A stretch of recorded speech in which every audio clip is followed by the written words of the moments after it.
প্রথম চিঠি, কবিগুরু রবীন্দ্রনাথ ঠাকুর।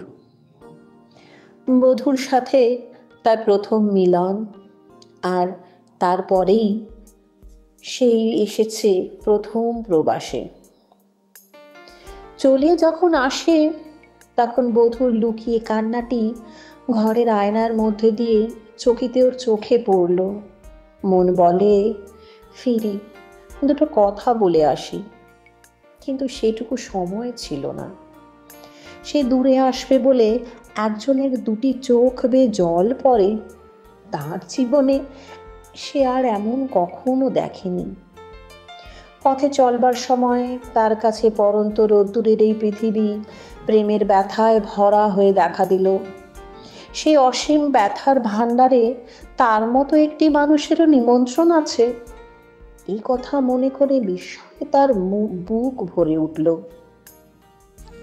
যেখানে সে কাজ করতে এসেছে সে পাহাড়, সেখানে দেবদারুর ছায়া বেয়ে বাঁকা পথ নীরবে মিনতির মতন পাহাড়কে জড়িয়ে ধরে, আর ছোট ছোট ঝর্ণা কাকে যেন আড়ালে আড়ালে খুঁজে বেড়ায় লুকিয়ে চুরিয়ে। আয়নার মধ্যে দিয়ে যে ছবিটি সে দেখে এসেছিল, আজ প্রকৃতির মধ্যে সেই প্রবাসী ছবিটি আভাস দেখা দেয়। নববধূর ব্যাকুলতার ছবি। আজ দেশ থেকে তার স্ত্রীর প্রথম চিঠি এলো। লিখেছে, তুমি কবে ফিরে আসবে? এসো এসো, শিগগিরই এসো, তোমার দুটি পায়ে পড়ি।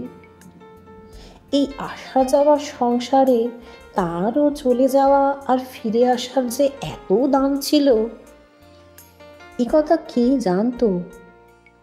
সেই দুটি আতুর চোখের চাহনির সামনে সে নিজেকে দাঁড় করিয়ে দেখলে, আর তার মন বিস্ময়ে ভরে উঠল। ভোরবেলা উঠে চিঠিখানি নিয়ে দেবদারুর ছায়ায় সেই বাঁকা পথে সে বেড়াতে বেরোলো। চিঠির পরশ তার হাতে লাগে, আর কানে যেন সে শুনতে পায়, তোমাকে না দেখতে পেয়ে আমার জগতের সমস্ত আকাশ কান্নায় ভেসে গেল। মনে মনে ভাবতে লাগলো, এত কান্নার মূল্য কি আমার মধ্যে আছে? এমন সময় সূর্য উঠল পূর্ব দিকের নীল আকাশের শিখরে।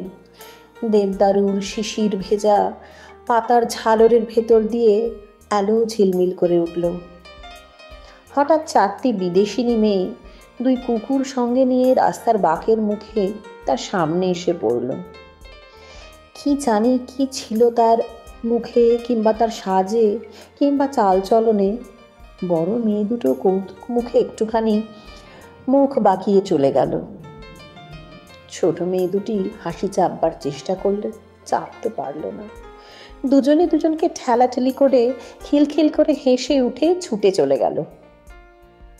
কঠিন কৌতুকের হাসিতে ঝর্ণাগুলিরও সুর ফিরে গেল। তারা হাততালি দিয়ে উঠল।